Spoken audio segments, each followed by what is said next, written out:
এবছর মাধ্যমিক পরীক্ষা দিতে চলেছ তাদের জন্য বেশ গুরুত্বপূর্ণ এই ভিডিওটি। কারণ আমি এই গল্পে তপনের গল্প থেকে মানে জ্ঞানচক্ষু গল্প থেকে যে প্রশ্ন পরীক্ষায় আসতে চলেছে সেই প্রশ্ন এবং তার সাথে সাথে তার উত্তর ব্যাখ্যা করে তোমাদের শোনাবো। এবং আমি আরও অন্য যে গল্প এবং কবিতা রয়েছে পাটে পাটে আমি প্রত্যেকটি গল্প কবিতা থেকে মোট 5 থেকে 6টি ভিডিও আমি তোমাদের সামনে আপলোড করব।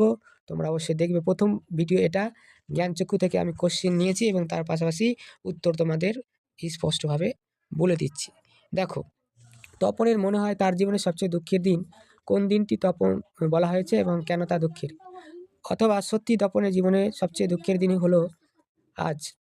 কখন তপনে এমন মনে হয়েছে, শেষে তার কেমন অভিজ্ঞতা হয়? অথবা তপন ছাতে উঠে গিয়ে শার্টের তলাটা দিয়ে চোখ মোছে। কখন তপন এমনটা করে? তপনের এই আচরণের কারণ কি? অথবা কোশ্চেন, তপন গড়গড়িয়ে পড়ে যায়, তপনের মাথায় ঢোকে না সে কি পড়ছে। তপন কি পড়েছিল, এমনভাবে পড়ে যাওয়ার কারণ কি?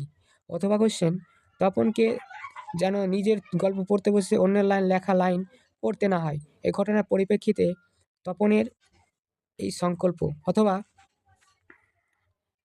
তপন লজ্জায় ভেঙে পড়ে যায়, তপন কি পড়তে গিয়েছিল, তার অভিজ্ঞতা কেমন হয়েছিল।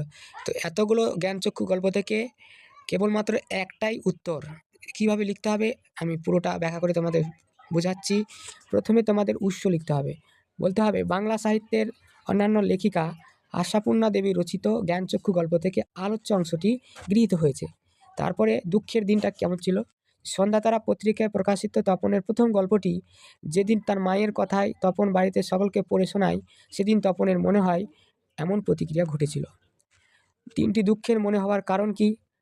কল্পনা বিলাসী তপনের ছেলেবেলা থেকেই মনে করতো যে লেখকরা বুঝি আকাশ থেকে পড়া জীব। কিন্তু ছোট মেসোমশাইকে দেখবার পর লেখক সম্পর্কে তার ভুল ধারণা ভেঙে যায়। সে বুঝতে পারে লেখকরাও সাধারণ মানুষ হন, অর্থাৎ তারা যে কোনো সাধারণ মানুষের গল্প লিখতে পারে। ভাবনার সঙ্গে সঙ্গতি রেখে পুলকিত তপন একাসনে বসে লিখে ফেলে একটি গল্প। মেসোমশাইয়ের সুপারিশে গল্পটি সন্ধ্যাতারা পত্রিকাতে ছাপাও হয়। সেই গল্প সংখ্যাটি হাতে নিয়ে মাসি মেসো তপনের বাড়িতে হাজির হলে সারা বাড়িতে শোরগোল পড়ে যায়। বাড়ির সকলে পত্রিকাটিকে এক ঝলক চোখ বুলিয়ে নিয়ে তপনকে বাহারাগ্রস্ত হতে দেখে এবং তপনের আত্মমর্যাদা বোধ প্রবলভাবে ধাক্কা খায়। নিজের হাতে অন্যের লেখা পড়ার দুঃখ তাকে গ্রাস করেই। সন্ধ্যাতারার সেই বহু প্রতীক্ষিত সংখ্যাটি হাতে পেয়ে প্রথমে তপনের সেই দিনটিকে জীবনের সবচেয়ে দুঃখের আর আনন্দের দিন মনে করলেও মেসোর প্রতারণায় তার মন ভঙ্গ হয়েছিল, কারণ মেসোমশাই সেই গল্পটি কারেকশন করে দিয়েছিল। তাই অভিমান আর যন্ত্রণা দাবানলে দগ্ধ হয়ে তপনের সমস্ত উৎসাহ ও আনন্দ পরিণত হয় চোখের জলে। সবচেয়ে আনন্দের দিন হতে পারা তারিখটি তার কাছে হয়ে ওঠে জীবনের সবচেয়ে দুঃখের দিন। এইভাবে তুমি প্রশ্নটির উত্তর পরীক্ষায় লিখে আসতে পারো। এর পরবর্তী ভিডিও আমি বহুরূপী থেকে তোমাদের দেব। ধন্যবাদ সকলকে।